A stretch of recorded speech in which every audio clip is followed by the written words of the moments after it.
Fala pessoal, boa noite, sejam bem-vindos a mais um vídeo aqui no canal e hoje eu vou estar trazendo para vocês o desfecho, a batalha entre Kaguya versus o time 7. No vídeo anterior eu só estava expondo ali pontos sobre a personagem em si, e fiquei de trazer aqui o desfecho para vocês sobre o que eu achava da batalha entre a Kaguya e o time 7. Dizer se o resultado foi justo ou não, foi forçado ali pela narrativa para derrotar a Kaguya. Beleza? Se vocês gostam de conteúdos como esse, deixa aquele like e se inscreve aqui no canal para o YouTube estar sempre ali notificando a vocês toda vez que eu estiver colocando vídeos novos aqui no canal, beleza?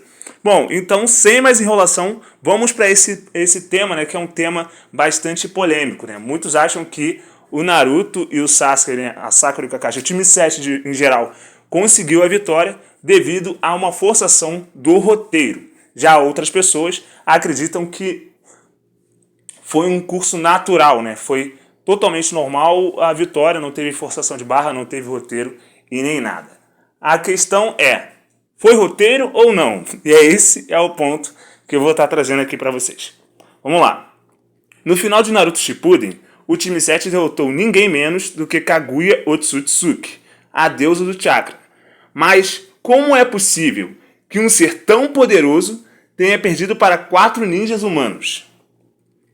A resposta pode estar em um detalhe importante. Kaguya só foi derrotada por causa da sua falta de experiência em combate, ou seja, ela não tinha a mesma experiência que Madara tinha em combate. Ela não era uma guerreira estrategista, entendeu? A Kaguya era sem dúvida o ser mais poderoso da obra. Ela moldava dimensões inteiras, tinha chakra infinito, ossos assassinos que matavam instantaneamente e uma visão absoluta com seu Byakugan. Em termos de poder bruto, ninguém, nem mesmo Madara como Jinchuriki da 10 Caudas, poderia se igualar a ela, Ninguém igualava ela em questão de poder bruto. Mas havia um problema que Kaguya, tinha em relação a outros guerreiros. Ela não era uma guerreira experiente em combate. Ela não tinha a mente estratégica de um Madara, nem a experiência de combate de um Hashirama, muito menos a criatividade do Naruto. Ela era instintiva, guiada pelo medo de perder e pela obsessão de controlar todo o chakra. Ou seja, ela lutava só por instinto mesmo. Ela não tinha aquela visão que o Naruto, que o Sasuke tinha, que o Kakashi e que a Sakura tinha, E é aí que era a sua maior fraqueza contra os inimigos coordenados e experientes. A sua falta de visão tática foi a que deixou ela vulnerável, Basta comparar com Madara Uchiha. Mesmo com menos poder bruto, Madara era um gênio tático. Ele sabia analisar o campo de batalha, explorar fraquezas, e se adaptar a cada movimento do inimigo. Se Madara tivesse sido o vilão final, sua inteligência teria dado muito mais trabalho ao time 7 do que a força cega que Kaguya deu. Essa diferença explica porque, mesmo sendo uma deusa, Kaguya foi derrotada. No fim, o que decidiu a luta não foi quem tinha mais poder, mas quem soube usar melhor os seus recursos. Naruto, com sua criatividade de clones, Sasuke, com seu Rinnegan e a precisão dos selos, Kakashi com o Susanoo e o Kamui herdado de Obito, e a Sakura, que até no momento deu um golpe decisivo para impedir a fuga da deusa. A vitória não veio porque Kaguya era mais fraca, mas porque o time 7 soube agir como um time. Então, o que podemos afirmar aqui é que Kaguya perdeu no final por causa da sua falta de experiência de combate. Ou seja, ela não perdeu porque ela era mais fraca ou porque ela não tinha tanto chakra. Não tem nada a ver isso. Ela perdeu porque ela não tinha experiência de combate. Ela não tinha criatividade. Ela agia apenas por impulsos. Ela agia no instinto ali para tentar sobreviver, para tentar vencer. E ela estava lutando com 4 ninjas ali que tinham conhecimentos analíticos e estratégias de batalha, Então, foi exatamente por isso que permitiu a união do time 7, superou o poder da deusa, ou seja, os 4 juntos que já sabiam lutar como equipe, pensando, analisando um ponto para vencer a Kaguya. Ou seja, de um lado tínhamos a Kaguya, que era uma deusa, que sim, de fato, ela era muito poderosa, como eu disse aqui, ela era a mais poderosa que já havia aparecido ali no mundo ninja até então. Porém, ela pecava em questão de experiência de combate, estratégias, ela não tinha isso como um recurso natural.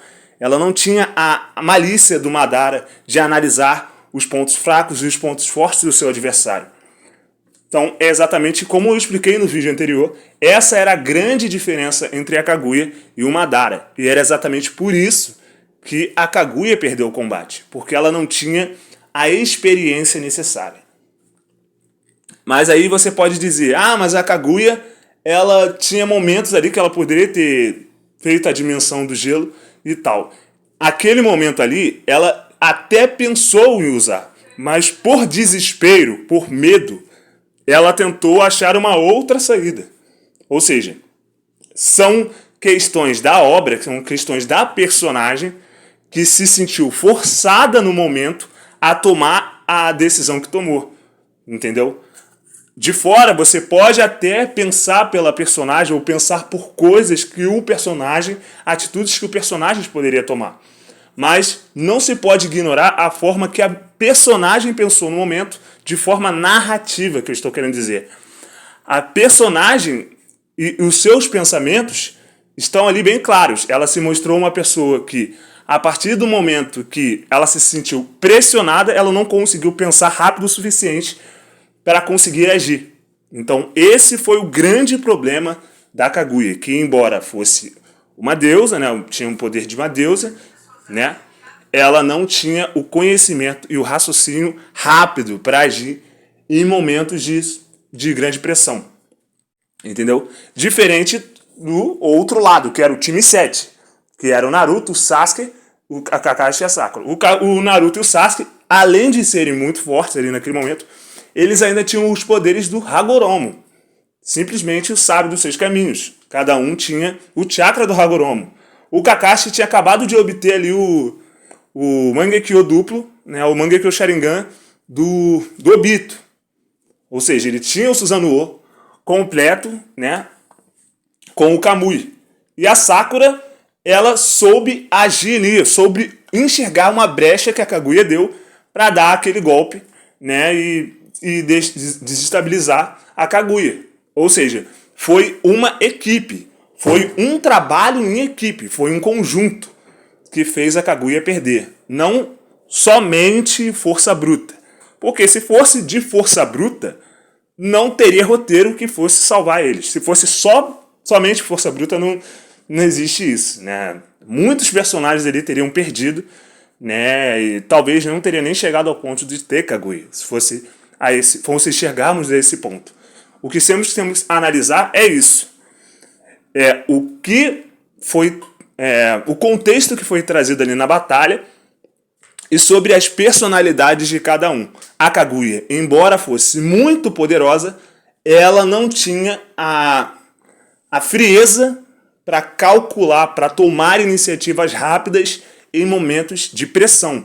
Porque quando ela viu que ela ia ser selada, ela se desesperou e mudou a estratégia. E aí a Sakura percebeu a sua hesitação e a golpeou. E assim que ela golpeou a Kaguya, ela baixou a guarda e aí o Sasuke e o Naruto selaram ela. Então, é isso, galera. Essa é a minha opinião. Lembrando sempre isso, que é sempre a minha opinião. Vocês têm todo o direito aí de não concordar, beleza? Inclusive, deixe aqui nos comentários o que vocês acharam. Se vocês concordam com o meu ponto, se acham que o ponto que eu estou passando aqui para vocês é válido, né? Ou se vocês pensam diferente, foi roteiro, foi forçado e que poderia ter tido um resultado diferente se não fosse uma forçação ali narrativa, por assim falar. E é isso, galera. Eu espero que vocês tenham gostado. Até o próximo vídeo. Valeu!